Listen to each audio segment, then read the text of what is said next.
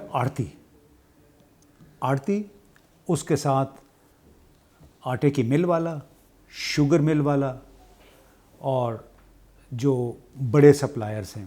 یعنی یہ مل ملا کے آڑتی جو مڈل مین جس کو کہتے ہیں وہ قیمتوں کا تعین کرتے ہیں اور اینڈ یوزر یعنی عام صارف جو ہے اس کو وہ چیز 2 سے 3 گنا مہنگی پڑتی ہے جس قیمت میں وہ خریدی گئی ہوتی ہے بیچارے کاشتکار سے.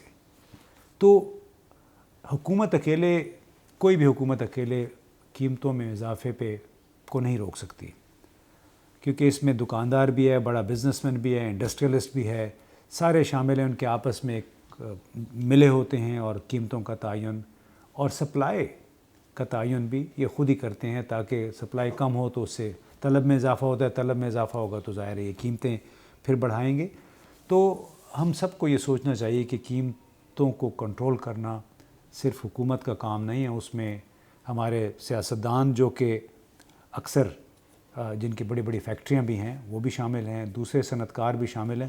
اور مزے کی بات یہ ہے کہ جتنے ہمارے شوگر اور ویٹ فلاور ملے ہیں جن میں ہمارے اکثر سیاستدان حصہ دار ہیں وہ اسٹاک ایکسچینج میں لسٹڈ نہیں ہیں.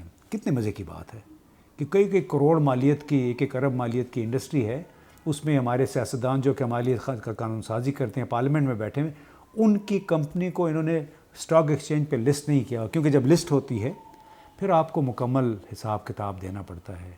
لیکن بڑی اچھی بات ہے کہ ویسے تقریریں آپ کروا لیں اکاؤنٹیبلٹی اور جمہوریت کے حوالے سے، لیکن جب باری آتی ہے کہ آپ ٹیکس کتنا دیتے ہیں، آپ کتنی ایمانداری سے آپ اپنی پیداوار کی قیمت کا تعین کر رہے ہیں تاکہ مارکیٹ میں عام صارف تک وہ مناسب داموں تک پہنچے، وہاں پہ پھر انہیں جمہوریت اور اپنے جمہوری حقوق بھول جاتے ہیں. جمہوری ذمہ داریاں جو ہیں ان کو اپنی وہ بھول جاتے ہیں، صرف حقوق کے یاد رکھتے ہیں، ذمہ داری کوئی بھی نہیں یاد رکھتا.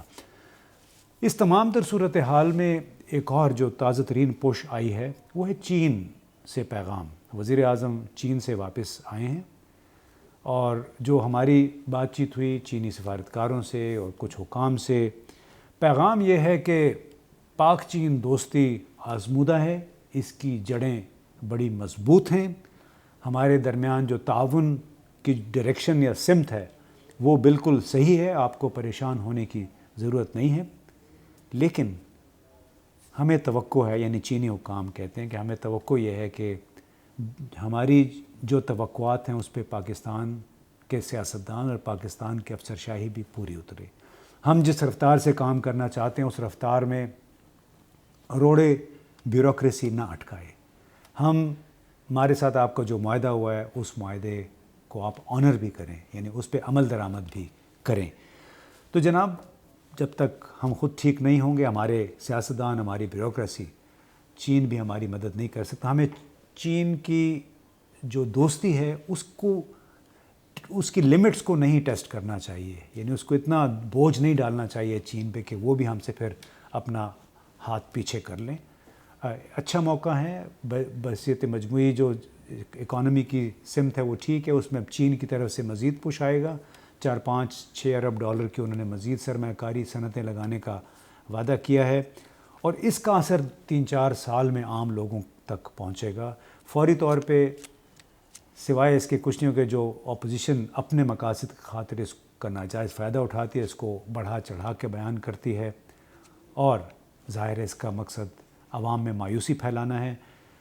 لوگ مشکلات میں تو ہیں جن کی جیبوں پہ پریشر آیا ہے، بجلی کی قیمتیں، پیٹرول کی قیمتیں، پھر اشیاء خوراک، لیکن اس کا حل صرف حکومت کے پاس نہیں ہے بلکہ ہمیں ان لوگوں کو بھی ان کا بھی احتساب کرنا چاہیے جن کے براہ راست یا بالواسطہ طور پہ مختلف بزنسز میں اور صنعتوں میں حصہ ہے اور جو خاص طور پہ جو اشیاء خوراک کی سپلائی کے ذمہ دار ہیں.